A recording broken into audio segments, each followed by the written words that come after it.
മുരുക, എന്റെ ഈ ജീവിതത്തിൽ ഞാൻ ഒന്നും ആഗ്രഹിച്ച് നിന്നോട് ചോദിച്ചിട്ടില്ല. ഇപ്പൊ എനിക്കൊരു പ്രാർത്ഥനയുള്ളൂ. കല്യാണം വേണ്ടാന്ന് പറയുന്ന ദിവ്യയുടെ മനസ്സൊന്ന് മാറ്റി അവക്ക് നല്ലൊരു ജീവിതം ഉണ്ടായി കാണണമെന്ന് എനിക്ക് ആഗ്രഹമുണ്ട്. അതൊന്നും സാധിച്ചു തരണം മുരുക. ദിവ്യ എനിക്ക് ഒരുപാട് ഇഷ്ടമാണ്. അവളെ ജീവിതം മുഴുവൻ സംരക്ഷിക്കാൻ എനിക്കൊരു അവസരം തന്നൂടെ? എൻ്റെ ജീവിതത്തിൽ ഞാൻ ഇത് മാത്രമേ ചോദിക്കുന്നുള്ളൂ. അമ്മ ദിവ്യയോട് ഇത് എങ്ങനെയെങ്കിലും പറഞ്ഞ് സമ്മതിപ്പിക്കണം, പ്ലീസ്. അമ്മേ, വാവ്, ബ്യൂട്ടിഫുൾ. നിങ്ങളെ സാരി ഉടുത്തിന്ന് ഞാൻ ആദ്യമായിട്ടാണ് കാണുന്നേ. നന്നായി ചേരുന്നുണ്ടല്ലോ. പുടവയെടുത്ത് നിലാവ് തന്നെ ഭൂമിയിലേക്ക് ഇറങ്ങി വന്ന പോലെ. ഞാൻ പറയുന്നത് കേട്ട് തെറ്റിദ്ധരിക്കൊന്നും വേണ്ട. സ്ത്രീകൾ സാരി ഉടുത്ത എത്ര ഭംഗിയുണ്ടായിരിക്കുമെന്ന് നിങ്ങളെ കണ്ടപ്പോഴാണ് മനസ്സിലായത്. വാമേ നമുക്ക് പോവാം. അതെ, പിന്നെ പോകുന്നതിന് മുമ്പ് ഒഴിഞ്ഞിട്ടേക്ക്, അല്ലെങ്കിൽ എന്റെ കണ്ണ് കിട്ടിയെന്ന് വരും. പുടവയെടുത്ത് നിലാവ് തന്നെ ഭൂമിയിലേക്ക് ഇറങ്ങി പോലെ. സ്ത്രീകൾ സാരി ഉടുത്ത എത്ര ഭംഗിയുണ്ടായിരിക്കുമെന്ന് നിങ്ങളെ കണ്ടപ്പോഴാണ് മനസ്സിലായത്. ഏയ്, എന്താ ഈ സാരിയൊക്കെ? വേസ്റ്റ് തുണി. എനിക്ക് ഒട്ടും ഇഷ്ടപ്പെട്ടില്ല. I don't like it. ഛേ, സില്ലി ഗേൾ.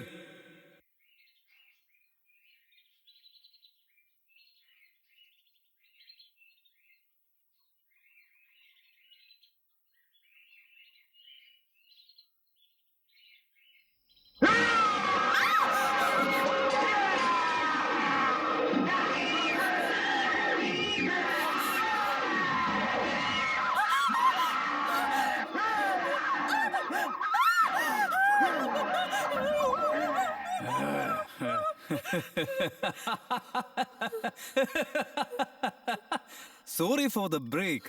ഭർത്താവിന്റെ പവർ എന്താണെന്നുള്ളത് ആദ്യ രാത്രി തന്നെ ഭാര്യയ്ക്ക് കാണിച്ചു കൊടുക്കണം. എന്നാ മാത്രമേ ഭാര്യയ്ക്ക് ഭർത്താവിനോട് ബഹുമാനം ഉണ്ടായിരിക്കുള്ളൂ. അതിനുവേണ്ടി ഇങ്ങനെ ഒരു ത്രില്ല് തന്നത്. How's it boo. ഏയ്, വാട്ട് ഈസ് ദിസ്? ഇങ്ങോന്നേ. What the hell is this? എന്താ ഈ സാരി കൊടുത്തിരിക്കുന്നത്? ഒരുമാതിരി സീരിയൽ പോലെ. ഒരു കയ്യിൽ പൂവും മറ്റേ കയ്യിൽ കൊടവും വെച്ച് ഹരിഹര ശംഭോ ഹരിഹര ശംഭോ എന്നൊക്കെ പാടി നടന്ന. ഓ അയ്യോടാ, ഫസ്റ്റ് നൈറ്റ് പാല് കാല് തട്ടി നിലത്ത് പോയല്ലോ. സാരമില്ല, ഈ ഗ്ലാസ് അങ്ങ് നിറച്ചേക്കാം.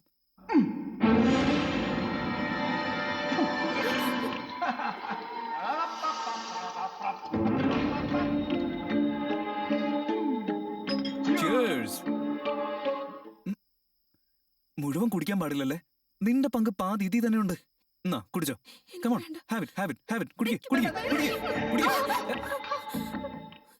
ഓ, നിനക്ക് ബ്രാൻഡ് ഇഷ്ടപ്പെടാത്തതുകൊണ്ട് തട്ടിക്കളഞ്ഞാണോ? എനിക്ക് ഈ സാരി എടുക്കുന്നത് ഒട്ടും ഇഷ്ടമല്ല. Come on, വേഗൂര്. ശരീരത്തിൽ ഒരു തുള്ളി തുണി പോലും ഉണ്ടാവരുത്. ക്ലീൻ. Come on, വേഗോട്ടെ. എന്തു പറ്റി? എന്തോ ഡ്രാക്കുള പടം കണ്ട പോലെ എഫക്റ്റ് ഒക്കെ ഇടുന്നേ.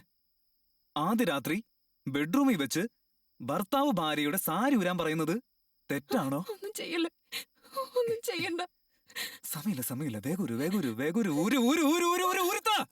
എന്താ നാണോ? ഓക്കെ, ഞാൻ തന്നെ ഊരിക്കോളാം.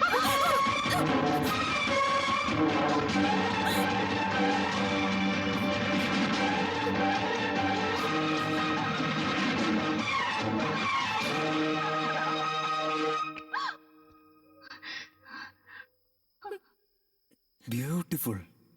പെണ്ണുങ്ങളുടെ ശരീരത്തിന്റെ അഴക് പൂർണ്ണ നഗ്നയാക്കിയിട്ട് ഈ പ്രകാശത്തെ കണ്ട ഒരു രക്ഷയില്ല.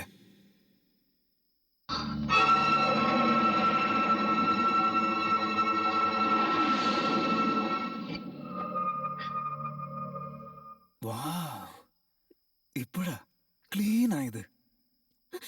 എന്തായി കാണിക്കുന്നേ? ഈ ഒരു രാത്രി കഴിഞ്ഞു പോയാ പിന്നെ നിന്നെ ഫ്രഷ് ആയിട്ട് കാണാൻ പറ്റില്ല. അതുകൊണ്ട് വീഡിയോ റെക്കോർഡ് ചെയ്തോണ്ടിരിക്കുക. വരുന്ന പാർട്ടിയിൽ എന്റെ ഫ്രണ്ട്സിന്റെ അടുത്ത് കണ്ടു നോക്കടാ, എന്റെ വൈഫിന്റെ ഗ്ലാമർ എന്താന്ന് കൃത്യമായിട്ട് കാണിച്ചു കൊടുക്കണ്ടേ? Okay, come on, give me a nice pose. പറഞ്ഞാ മനസ്സിലാവില്ല.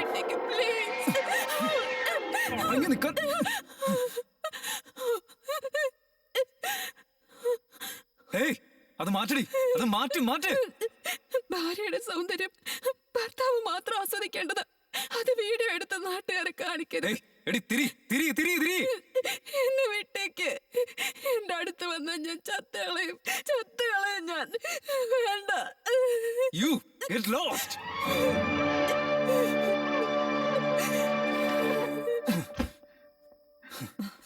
മോനെ നിക്കേ, എവിടെ പോവാ നീ? അവള് മുറി തനിച്ചല്ലേ? അമ്മേ തായേ, ഞാൻ വേണ്ട വേണ്ടാന്ന് പറഞ്ഞപ്പോ നിർബന്ധിച്ച് എന്റെ തലയിൽ കെട്ടിവെച്ച് തന്നതല്ലേ, അതിനെ ഞാൻ അനുഭവിക്കുന്നുണ്ട്. ടേസ്റ്റ് ഇല്ലാത്ത ഭക്ഷണം എന്റെ മുന്നിൽ കൊണ്ടുവച്ചിട്ട് അത് കഴിക്കാൻ പറയരുത്.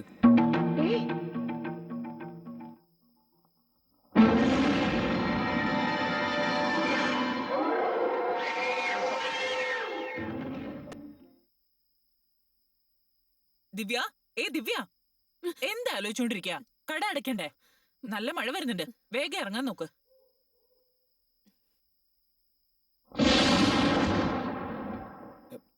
എന്താ ജാനകിയമ്മേ, എന്താ വല്ലാതിരിക്കുന്നത്? ദിവ്യ ഇനിയും വന്നില്ല. ഇതുവരെ ഇത്രയും ലേറ്റ് ആയിട്ടില്ല. ദിവ്യ ഇതുവരെ എത്തിയില്ലേ? നല്ല മഴയുണ്ടാവുന്ന റേഡിയോയിൽ പറഞ്ഞായിരുന്നു. റേഡിയോയിൽ പറഞ്ഞതല്ലേ, അപ്പൊ എന്തായാലും മഴ പെയ്യാൻ സാധ്യതയില്ല. പക്ഷെ പെങ്കൊച്ചു വരും. അയ്യോ, ഇങ്ങനെ സുമ്മാ പേസി നിൽക്കാതെ ആരെങ്കിലും പോയി നോക്കിയിട്ട് വാ.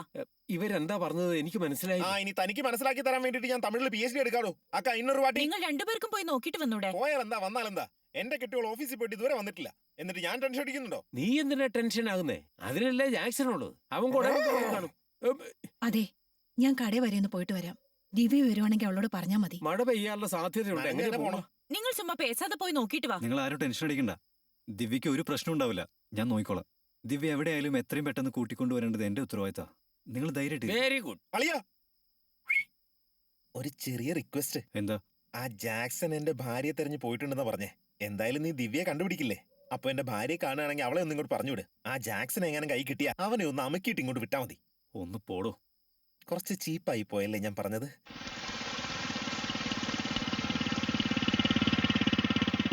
അത് ചേട്ടാ, കടയടച്ചല്ലേ? ദിവ്യ പോയിട്ട് എത്ര നേരമായി? ആ മോള് പോയിട്ട് 2 മണിക്കൂർ ആയല്ലോ സാറേ.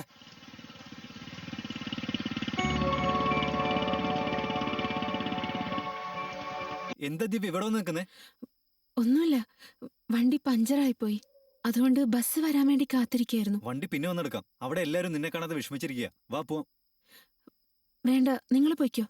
ഞാൻ പറയുന്നത് കേൾക്ക്. വാ ദിവ്യ.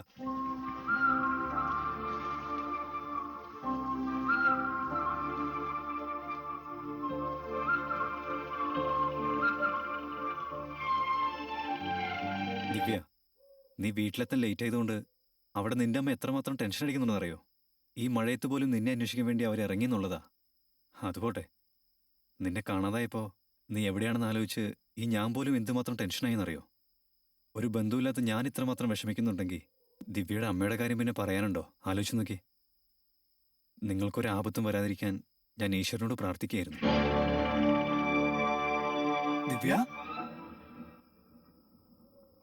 എന്തു പറ്റി? വേഗം തന്നെ തിരിച്ചെത്തിയല്ലോ. ഇത്രയും സമയം എവിടെയായിരുന്നേ? ആ, എന്റെ ഫ്രണ്ട് പത്മയ്ക്ക് ഇന്ന് അപ്പൻഡിക്സിന്റെ ഓപ്പറേഷൻ ആയിരുന്നു. അവളെ കാണാൻ വേണ്ടി ഹോസ്പിറ്റൽ വരെ പോയിട്ട് വരിക. ഓ, അതുകൊണ്ടാണോ ലേറ്റ് ആയത്? നീ ഓപ്പറേഷൻ ചെയ്തില്ലല്ലോ. ഉത്സവം കാണാൻ പോയി, അതുകൊണ്ട് ലേറ്റായി. സാരി വാങ്ങാൻ പോയി, അതുകൊണ്ട് ലേറ്റായി. ഓട്ടോ കിട്ടിയില്ല, അതുകൊണ്ട് ലേറ്റായി. ബ്യൂട്ടി പാർലറിൽ പോയി ഫേഷ്യൽ, ത്രെഡിംഗ്, പെഡിക്യൂർ, മെനിക്യൂർ ഇതൊക്കെ ചെയ്തിട്ട് വരണമല്ലോ, അതുകൊണ്ടാണ് ലേറ്റായേ. ലേറ്റ് ആയിട്ട് വരുന്നതിന് പെണ്ണുങ്ങളൊക്കെ കൊട്ടക്കണക്കിന് നുണ പറയും. ഉള്ള സത്യം പറയുമോളെ, ബോയ് ഫ്രണ്ടിന്റെ ഒപ്പം കുറച്ചു നേരം ചെലവഴിച്ചു. ഹോട്ടൽ റൂം കിട്ടാൻ ബുദ്ധിമുട്ടായിരുന്നില്ലേ? ഏയ് പ്ലീസ്, ഇനി കുറച്ചു നേരം കൂടി ഇരുന്നിട്ട് പോടി. അങ്ങനെ എന്റെ ബോയ് ഫ്രണ്ട് എന്നോട് കെഞ്ചി. അതുകൊണ്ടാ ഞാൻ ലേറ്റ് ആയി പോയേ എന്നൊക്കെ സത്യങ്ങൾ ഭയപ്പെടാതെ പറയുമോളെ. എന്തൊക്കെയാ പറയുന്നേ? ഒരു ഭർത്താവ് പറയേണ്ട കാര്യമാണോ ഇതൊക്കെ? തർക്കുത്തരം പറയുന്നോടി, കൊന്നു കളയും ഞാൻ.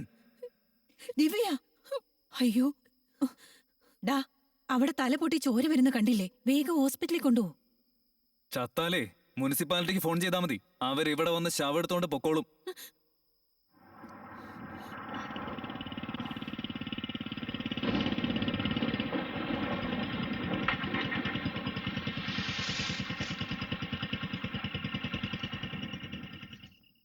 എന്തു പറ്റി മോളെ? ഒന്നുമില്ല മാം, വരുന്ന വഴിയിൽ വണ്ടി പഞ്ചറായിപ്പോയി. അതാ.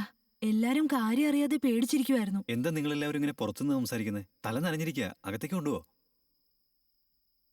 ഈ ചെയ്തതൊന്നും ഞങ്ങൾ മറക്കില്ല മോനെ. അയ്യോ, ദേ തല നനഞ്ഞിരിക്കുക, ആദ്യം പോയി തല തുടക്കി. കണ്ടോ, പെണ്ണുങ്ങൾക്ക് ആമ്പിള തുണയെന്നാ ഇങ്ങനെ തന്നെ ആ, ഇരിക്കണം. എന്റെ വീട്ടിലും എനിക്ക് വേണ്ടി ഇതുപോലെ ഒരാൾ ഇരിപ്പുണ്ട്. ഹ, എന്ത് പ്രയോജനം? നിങ്ങൾ അകത്തേക്ക് കയറുന്നേ. നിങ്ങൾ വാ നമുക്ക് വീട്ടിൽ പോവാം. വാ മോനെ. എന്താ മോനെ, ആ പെങ്കൊച്ചിനെ വണ്ടിയുടെ പുറകിൽ കയറ്റി കൊണ്ടുവന്നില്ല നീ? ലൗവിൽ എന്തെങ്കിലും ഡെവലപ്മെന്റ് ഉണ്ടോ? നിങ്ങൾക്കൊന്നും വേറെ ഒരു പണിയില്ലേ? നീ ശരിയാകല്ല. അളിയ, ആ ജാക്സൺ എവിടെ എങ്ങനെ കണ്ടായിരുന്നോ? നിങ്ങളുടെ ഭാര്യ വീട്ടിലേക്ക് തിരിച്ചെത്തിയില്ലേ? അവള് തിരിച്ചെത്തിയെന്നേ. അവളെ തെരഞ്ഞാണല്ലോ അവൻ അങ്ങോട്ട് പോയിരിക്കുന്നേ. അവനെ കണ്ടോന്നാ ചോദിച്ചേ. കണ്ട നായകളെ അന്വേഷിക്കലല്ല എന്റെ ജോലി. Good night. ആളിയ ഹലോ, മനസ്സിലായി നായാണ്. എന്നാ ഈ തൈലത്തിന്റെ കുപ്പി വീട്ടിൽ കൊടുത്തേക്ക്. ആരുടെ വീട്ടില്? നിങ്ങളുടെ വീട്ടിൽ തന്നെ. എന്റെ വീട്ടിൽ ആർക്കാ? നിങ്ങളുടെ വൈഫിനാന്നേ. അവൾക്ക് എന്താ പറ്റി? അവര് മഴയിലാകെ നനഞ്ഞ് ജലദോഷം പിടിച്ചിരിക്ക. ഇത് ചൂടുവെള്ളത്തിൽ ഒഴിച്ച് ആവി പിടിച്ചാ മതി. നിങ്ങ വന്നടാ. യെസ്. അവൾ എന്റെ ഭാര്യയാണോ അതോ നിന്റെ ഭാര്യയാണോ? അയ്യോ, നിങ്ങളുടെ വൈഫ് അപ്പൊ പിന്നെ നീ എന്തിനാ തൈലം വാങ്ങിച്ചേ? അല്ല, അത് പിന്നെ ഞാൻ നീ കുറെ അല്ല, നാളായി. ഞാനേ നീ പറടാ, ഈ നീ ജലദോഷം പറടാ. വന്നപ്പം ഇത് ഉള്ള കാര്യം പറ. നീ തൈലം പറ. മേടിച്ചിട്ട് സാറേ, അല്ല, ഇങ്ങ് വാ സാറേ. ഇവനെ എന്തെങ്കിലും ഒന്ന് ചെയ്യില്ല. എനിക്കൊന്ന് ജീവിക്കണം.